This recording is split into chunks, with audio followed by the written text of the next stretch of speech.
Hello दोस्तों, मैं ए to Z study में आपका स्वागत करता हूं, जिसमें आज हम करने वाले हैं मिट्टी यानी सॉइल का ऑब्जेक्टिव टाइप क्वेश्चन, जो आपके नेवी एमआर के एग्जाम में आएगा ही आएगा।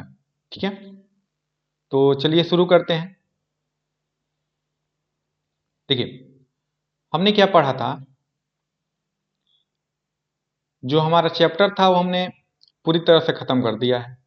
ठीक है, और कल आपसे बोले भी थे कि आज हम ऑब्जेक्टिव टाइप क्वेश्चन करेंगे, जिसका पार्ट 1 यानी 25 क्वेश्चन आज करेंगे और 25 क्वेश्चन कल, यानी 25-25 का 2 सेट लगाएंगे, जिसमें से आपके नेवी एमआर एग्जाम के लिए बहुत ही ज़्यादा इंपॉर्टेंट है।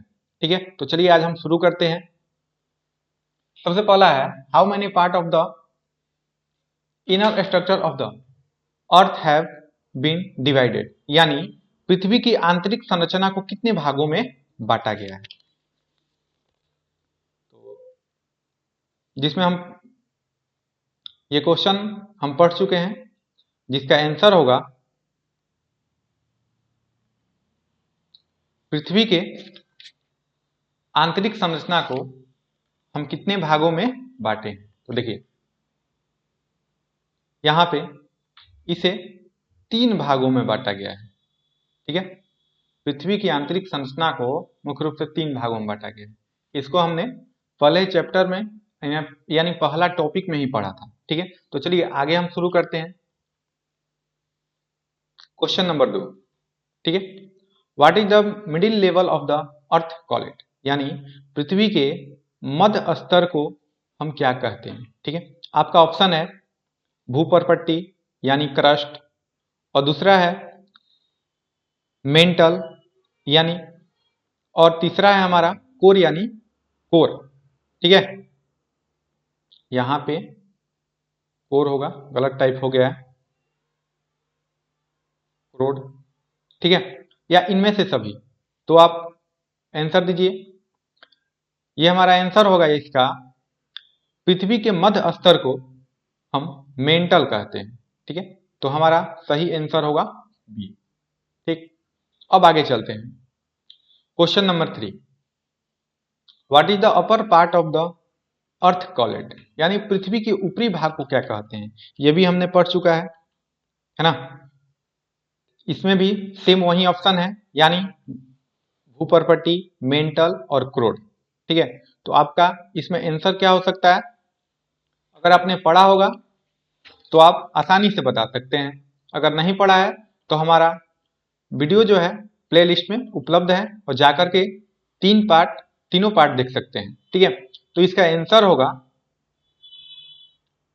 ऊपरी भाग को हम क्या बोलेंगे, भूपर्पट्टी यानी क्रस्ट।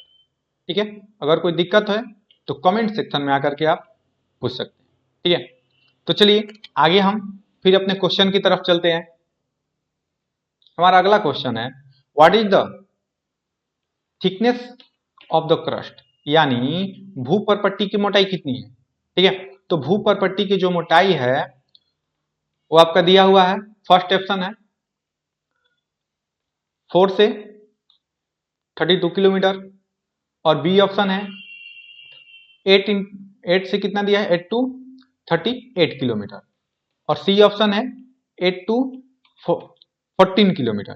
ठीक है, 40 किलोमीटर, और डी ऑप्शन है हमारा 2 से 30 किलोमीटर, यानी 4 से 32 किलोमीटर, 8 से 38 किलोमीटर, 8 से 40 किलोमीटर, और 2 से 30 किलोमीटर।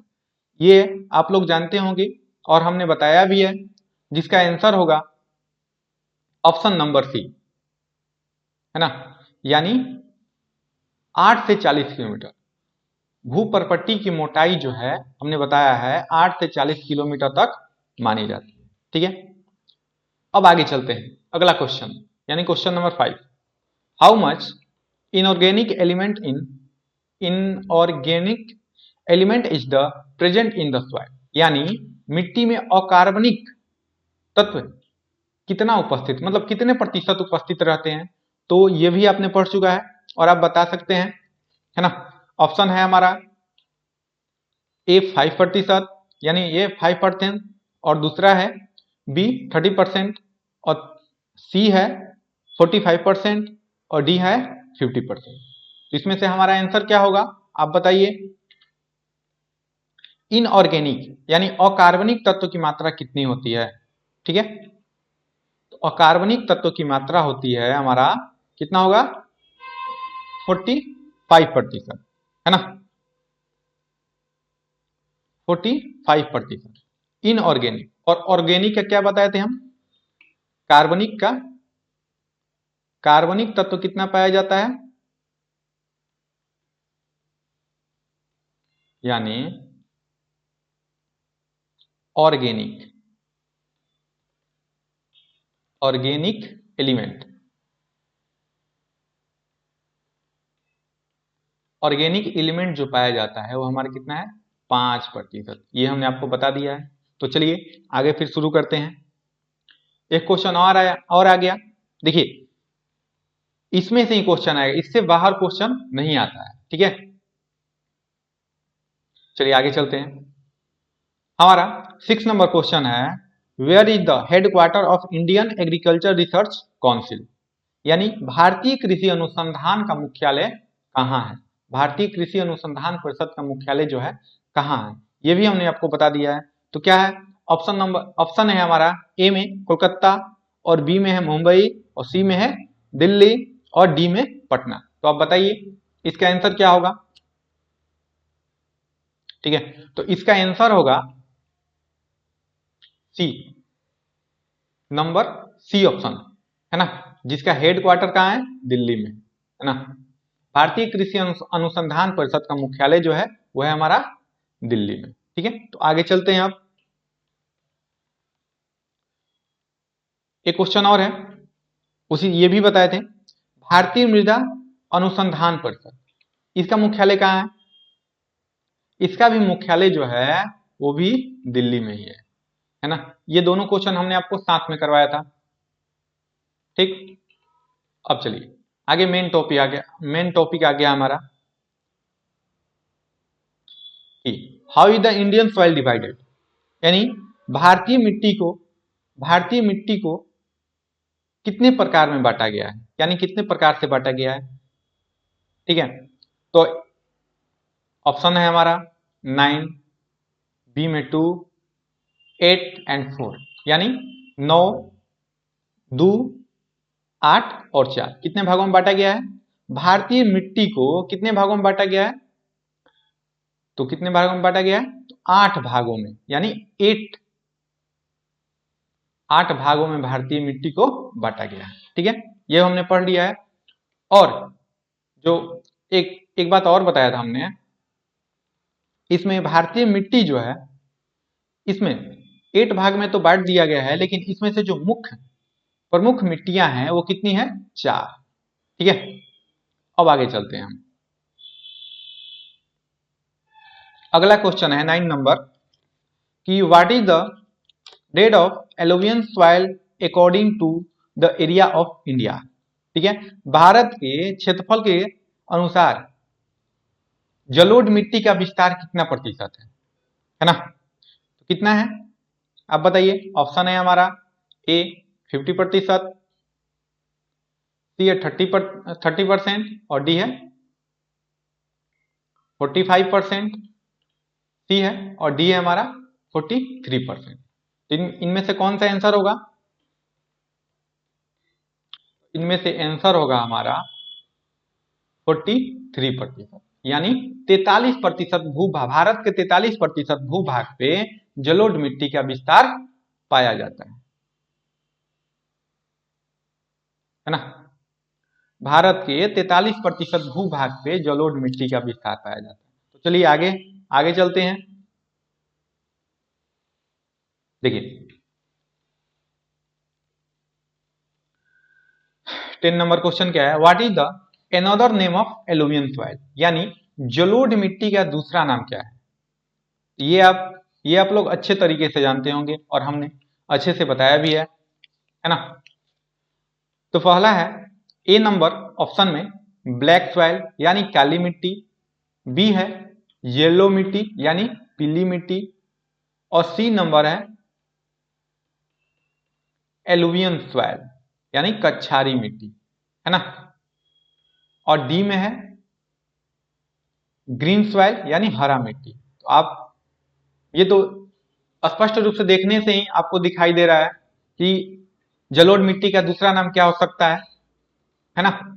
तो वो है ऑप्शन सी यानी एलुवियन सॉइल, है ना। इसे कच्छारी मिट्टी बोलते हैं, इसका दूसरा नाम जो है वो है कच्छारी मिट्टी, ठीक है। एलुवियन सॉइल का दूसरा नाम कच्छारी मिट्टी। तो चलते हैं क्वेश्चन नंबर 11 पे। देखिए इसमें दिया हुआ है which element is found in high quality in alluvial soil, यानी जलोढ़ मिट्टी में अधिक मात्रा में कौन सा तत्व पाया जाता है, ठीक है।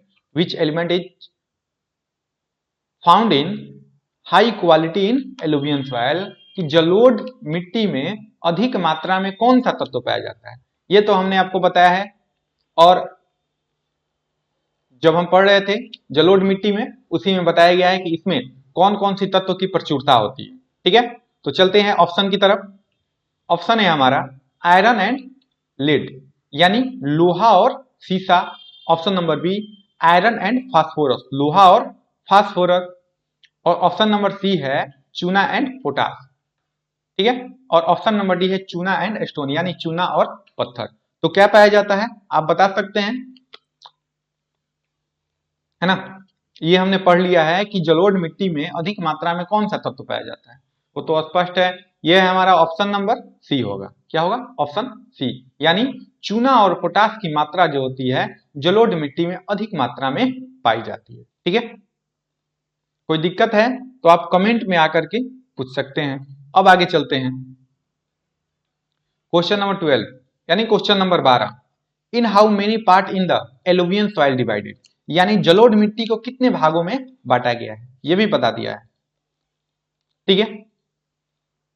तो ऑप्शन क्या है हमारा, ए है 1, बी है 2 और सी है 3 और 4, डी है 4। तो इनमें से कितने पार्ट में बांटा गया इसे एलुवियन सॉइल को, यानी जलोढ़ मिट्टी को कितने भागों में बांटा गया है आप बताइए।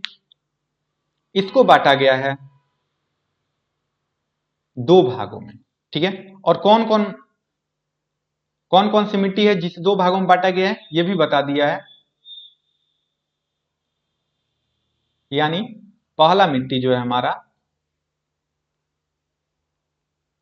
खादर मिट्टी है ना। और दूसरा जो है बांगर मिट्टी है ना। ये तो इसको याद करने के लिए भी ट्रिक बताया था हमने, खादर मिट्टी को और बांगर मिट्टी को। तो खादर मिट्टी को याद करने क्या ट्रिक बताया था, क्या तरीका बतलाया था हमने कि खादर मिट्टी जो है ये सबसे खराब मिट्टी होती है, यानी इसमें फसल कम उपजाया जाता है, इस मिट्टी में फसल नहीं उपजता, है ना। क्योंकि ये क्या होती है, ये नदियों द्वारा नदियों द्वारा लाई गई जलोढ़ मिट्टी होती है, इसलिए इसमें पोषक तत्वों की मात्रा कम होगी, ठीक है। और सबसे अधिक उपजाऊ मिट्टी जो होती है वो होती है बांगर। क्यों, क्योंकि ये पुरानी मिट्टी होती है, नदी द्वारा लाई गई पुरानी मिट्टी, है ना। और इसमें अधिक पोषक तत्व पाए जाते हैं, इसलिए क्या होते हैं ये मिट्टी अधिक उपजाऊ होगी और इसमें अधिक फसल उपजाए जाते हैं। तो चलिए आगे की तरफ चलते हैं। अगला क्वेश्चन है हमारा क्वेश्चन नंबर 13 कि which is the most fertile soil in alluvial, alluvial है ना। यहां पे मिस्टेक हो गया है, एलुवियन होगा, एलुवियन सॉइल, ठीक है। जलोढ़ मिट्टी में सबसे उपजाऊ मिट्टी कौन सी होती है, ये तो हमने अभी बताया है आपको, ये आप बताइए कौन होगा। सबसे उपजाऊ मिट्टी अभी बताए हैं, सबसे उपजाऊ यानी खादर मिट्टी की बांगर मिट्टी की लेटेराइट मिट्टी की ह्यूमस, है ना। तो क्या बताया हमने आपको, अभी बताया है कि इसमें खादर मिट्टी में सबसे उपजाऊ मिट्टी कौन होगी, जो मिट्टी बढ़िया होगी वही ना। कौन सी मिट्टी बढ़िया होगी, तो बांगर मिट्टी जो होगी हमारी बढ़िया मिट्टी है, इसलिए इसमें अधिक फसल उगाए जाते हैं, ठीक है। अब आगे चलते हैं क्वेश्चन नंबर 14 क्या है, which is the most fertile soil for paddy, है ना। यानी धान की खेती के लिए सबसे ज्यादा उपजाऊ मिट्टी कौन होती है? धान की खेती के लिए सबसे उपजाऊ मिट्टी जो होगी वो कौन होगी? ये भी बताया हमने लास्ट, यानी जलोढ़ मिट्टी एलुवियल सॉइल का लास्ट टॉपिक था ये, है ना। तो ऑप्शन क्या है हमारा? लेटेराइट मिट्टी, है ना, कि रेड सॉइल कि ब्लैक सॉइल कि एलुवियल सॉइल, है ना। बताइए क्या होगा? धान की खेती के लिए सबसे उपजाऊ मिट्टी जो होती है वो होती है हमारा, कौन होगा? एलुवियल सॉइल, यानी जलोढ़ मिट्टी धान की खेती के लिए सबसे उपजाऊ होती है। ठीक है, अब आगे चलते हैं। अगला क्वेश्चन है हमारा, क्या है अगला question? What kind of rock have black soil been created? ठीक है, यानी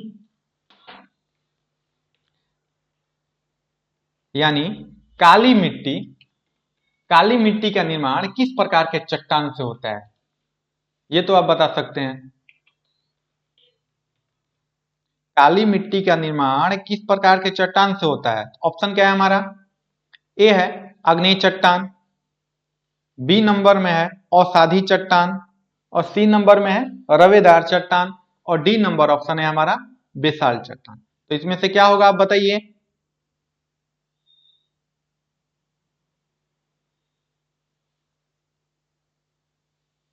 चलिए देखिए, इसका आंसर जो होगा बेसाल्ट चट्टान, यानी ये बेसाल्ट चट्टान का निर्माण कैसे होता है ये भी बताया था हमने, कि जब ज्वालामुखी फटता है ना, जब ज्वालामुखी फटता है और फटने से जो उसमें से लावा निकलता है, और वो लावा क्या होगा? धीरे धीरे पृथ्वी के सतह पर, पृथ्वी के, ये जो पृथ्वी है, पृथ्वी से जब ज्वालामुखी फटता है, ये क्या होता है? लावा निकलता है इसमें से, और ये धीरे धीरे पृथ्वी के सतह पर फैल जाता है, और फैलने की वजह से इसमें सिकुड़न, जब ये ठंडा होता है तो ये पूरी तरह से सिकुड़ जाता है ना। और सिकुड़न के कारण ये क्या होता है? पत्थर, मतलब यानी चट्टान, रॉक बन जाता है, और उसी रॉक को हम क्या कहते हैं? बेसाल्ट चट्टान। ठीक है, और भी बहुत से चट्टानें पाई जाती हैं ज्वालामुखी में, लेकिन ये जो काली मिट्टी अधिक मात्रा में पाई जाती है वो बेसाल्ट चट्टान के द्वारा निर्मित होती है। काली मिट्टी का निर्माण जो होता है वो बेसाल्ट चट्टान के द्वारा होता है। ठीक है, चलिए आगे चलते हैं। अगला क्वेश्चन है हमारा, what are the other name of black soil? यानी काली मिट्टी का दूसरा नाम क्या है? ठीक है, तो अब बताइए काली मिट्टी का दूसरा नाम क्या हो सकता है? ये भी हमने बताया है। देखिए सबसे पहला ऑप्शन जो है हमारा वो है रेगुर सॉइल, यानी रेगुर मिट्टी, और बी है पिंक सॉइल, गुलाबी मिट्टी, और सी नंबर में ब्राउन सॉइल, यानी भूरा मिट्टी। ठीक है, और डी नंबर हमारा ऑप्शन है हार्ड सॉइल, यानी कठोर मिट्टी। कोई दिक्कत? अब चलिए इसमें से कौन सा आंसर होगा हमारा, आप बताइए। काली मिट्टी का दूसरा नाम हमने क्या बताया था? वो है ऑप्शन नंबर ए, रेगुर मिट्टी, यानी रेगुर मिट्टी को हम काली मिट्टी भी कह सकते हैं। ठीक है, या काली मिट्टी का दूसरा नाम जो है वह रेगुर मिट्टी है। चलिए अब आगे चलते हैं। ठीक है, एक इंपॉर्टेंट क्वेश्चन और आ गया यहाँ पे, क्वेश्चन नंबर 70 क्या है? व्हाई डज ब्लैक के लिए, यानी ब्लैक सॉइल इज ब्लैक, काली मिट्टी का रंग, है ना, काली मिट्टी का रंग काला क्यों होता है ना। क्वेश्चन में दे देगा कि काली मिट्टी का रंग काला क्यों होता है। तो काली मिट्टी का रंग काला क्यों होता है? ऑप्शन है हमारा टिटेनी फेरस मैग्नेटाइट के कारण, कि टाइटेनियम में ऑक्साइड के कारण, ऑप्शन नंबर सी है फेरस ऑक्साइड, और डी है ऑप्शन हमारा कॉपर ऑक्साइड। तो इसमें से आप बताइए। ये तो देखते ही आपको टिक करना चाहिए। ये जो है इसका ऑप्शन जो सही होगा वो है हमारा ऑप्शन नंबर ए, यानी टिटेनी फेरस मैग्नेटाइट के द्वारा, है ना। टिटेनी फेरस मैग्नेटाइट के द्वारा जो होगा इस काली मिट्टी का रंग काला होता है ना। काली मिट्टी का रंग काला क्यों होगा? क्योंकि उसमें टिटेनी फेरस मैग्नेटाइट पाया जाता है, इसलिए इसका रंग काला होता है। तो चलिए आगे चलते हैं क्वेश्चन नंबर 18 में। क्या है 18 question? Which soil has more water holding capacity? किस मिट्टी में जल धारण करने की क्षमता अधिक होती है? देखिए, है ना, किस मिट्टी में जल धारण करने की क्षमता अधिक होती है? तो अब बताइए, ये भी बताया हमने, रेड सॉइल यानी लाल मिट्टी, कि ब्लैक सॉइल काली मिट्टी, कि येलो सॉइल यानी पीली मिट्टी, कि नॉन ऑफ दीज, इनमें से कोई नहीं, है ना? क्या होगा इसमें से? जो हमारा आंसर होगा वो तो स्पष्ट रूप से देख रहा है, काली मिट्टी के कण क्या होते हैं? महीन होते हैं, इसलिए उसमें जल धारण करने की क्षमता अधिक होती है। ठीक है, इसलिए आंसर होगा हमारा क्या? ऑप्शन नंबर बी, काली मिट्टी। ठीक है, किस मिट्टी में जल धारण करने की क्षमता अधिक होती है? तो काली मिट्टी में जल धारण करने की क्षमता क्या होगी? अधिक होगी। ठीक है, अब आगे चलते हैं। अगला क्वेश्चन है हमारा कि where is black soil found most? यानी काली मिट्टी सबसे अधिक मात्रा में कहां पाई जाती है? ठीक है, काली मिट्टी सबसे अधिक मात्रा में कहां पाई जाती है? तो देखिए, ये तो काली मिट्टी सबसे अधिक मात्रा में कहां पाई जाएगी? तो काली मिट्टी सबसे अधिक मात्रा में पाई जाती है, ऑप्शन है हमारा महाराष्ट्र, है ना? महाराष्ट्र है, तमिलनाडु है, आंध्र प्रदेश है और झारखंड है। आप बताइए कहां होगा? तो ये हमारा होगा ऑप्शन नंबर ए, महाराष्ट्र में। काली मिट्टी सबसे अधिक कहां पाई जाती है? तो महाराष्ट्र में। देखिए, ये जो होता है ऑप्शन के अनुसार जाता है। ठीक है, अगर ऑप्शन में महाराष्ट्र नहीं दिया रहेगा, गुजरात रहेगा, गुजरात रहेगा, तो क्या होगा? ये ऑप्शन हमारा सही हो जाएगा। कहां कहां पाया जाता है? आंध्र प्रदेश में भी पाया जाता है, लेकिन सबसे पहले सबसे अधिक मात्रा में कहां पाया जाएगा? ये पाया जाता है गुजरात में। अगर गुजरात नहीं है तो वो पाया जाएगा कहां? महाराष्ट्र में, है ना? महाराष्ट्र में, गुजरात में, आंध्र प्रदेश में, इन सब जगहों पे पाया जाता है। लेकिन यहाँ पे सी ऑप्शन नहीं होगा, क्योंकि यहाँ पे महाराष्ट्र में अधिक मात्रा में पाया जाता है, और सबसे अधिक मात्रा में अगर कहेगा तो है गुजरात। अगर गुजरात रहेगा तो गुजरात मानेंगे, नहीं तो महाराष्ट्र। ठीक है, इसलिए हमारा आंसर क्या होगा? महाराष्ट्र होगा। काली मिट्टी सबसे अधिक मात्रा में पाई जाती है महाराष्ट्र में। इसके अलावा, है ना, अब आगे चलते हैं क्वेश्चन। अगला क्वेश्चन है हमारा, which type of soil content organic material? यानी किस प्रकार की मिट्टी में कार्बनिक पदार्थ पाई जाती है ना? ये तो स्पष्ट रूप से आपको याद होना चाहिए। कार्बन, यानी कार्बन कैसा होता है? काला होता है। तो कार्बनिक पदार्थ कहां पाया जाएगा? स्पष्ट है, काली मिट्टी में कार्बनिक पदार्थ पाया जाएगा। ठीक है, अब आगे चलते हैं। अगला क्वेश्चन है हमारा कि what type of soil is cultivated of in cotton? है ना, यानी कपास की खेती के लिए किस प्रकार की मिट्टी की आवश्यकता होती है? यहां पे मिट्टी की आवश्यकता होगा, मिट्टी की आवश्यकता, है ना? यानी कपास की खेती किस प्रकार की मिट्टी में की जाती है? कपास की खेती के लिए सबसे उपयुक्त मिट्टी कौन सी है, या किस प्रकार की मिट्टी में की जाती है? तो हमारा ऑप्शन क्या है? ऑप्शन नंबर ए है पीट, और बी नंबर है काली मिट्टी, और सी नंबर में लेटेराइट मिट्टी, और डी नंबर में है रेड मिट्टी। तो अब बताइए,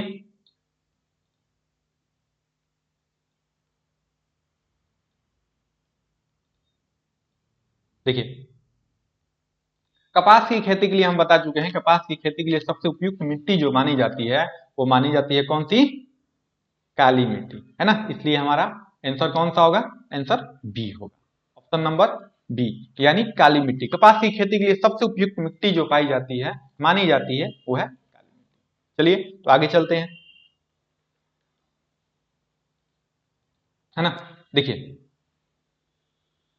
अगला क्वेश्चन है, वाइज रेड केली कलर रेड, यानी लाल मिट्टी का रंग लाल क्यों होता है, ये बताइए।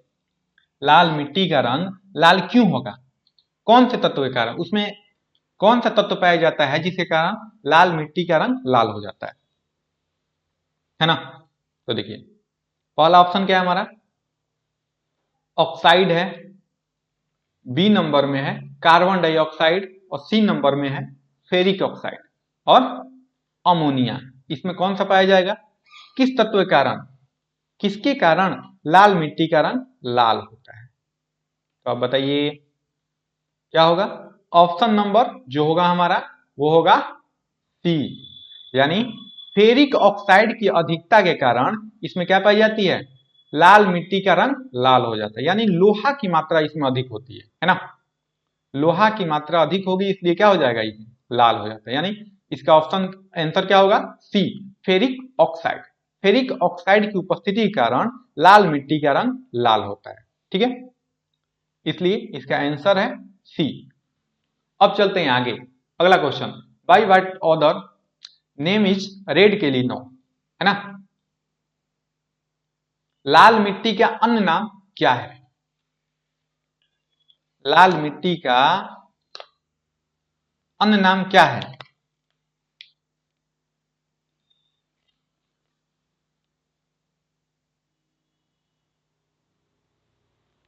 देखिए यहां पे ऑप्शन जो है गलत हो गया है,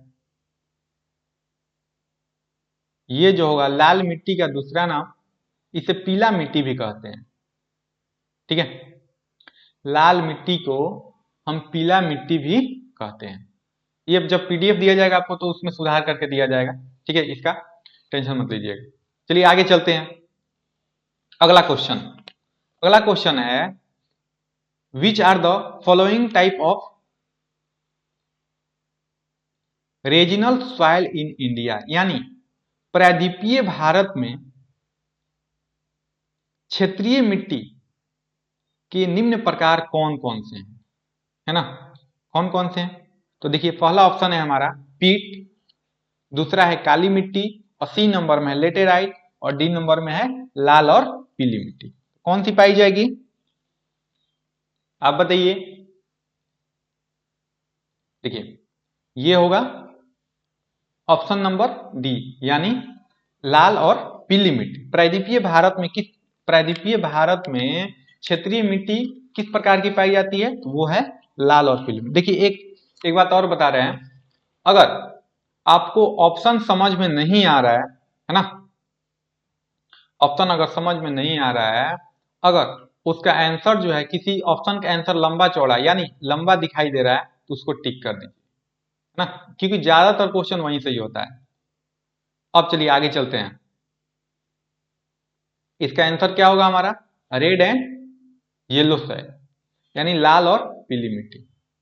अब आगे अगला क्वेश्चन है can soil erosion be prevented, यानी मृदा अपरदन को कैसे रोका जा सकता है, मृदा अपरदन को हम कैसे रोक सकते हैं। तो कैसे रोकेंगे, ऑप्शन है हमारा बाई प्लांटिंग ट्रीज, यानी वृक्षारोपण के द्वारा, है ना, वृक्षारोपण के द्वारा, कि फ्रॉम एनिमल स्टेज पशु चरण से, बाई कटिंग ट्रीज यानी पेड़ों की कटाई से, ऑल ऑफ दीज यानी इनमें सभी से। तो आप बताइए इनमें कौन सा सही होगा।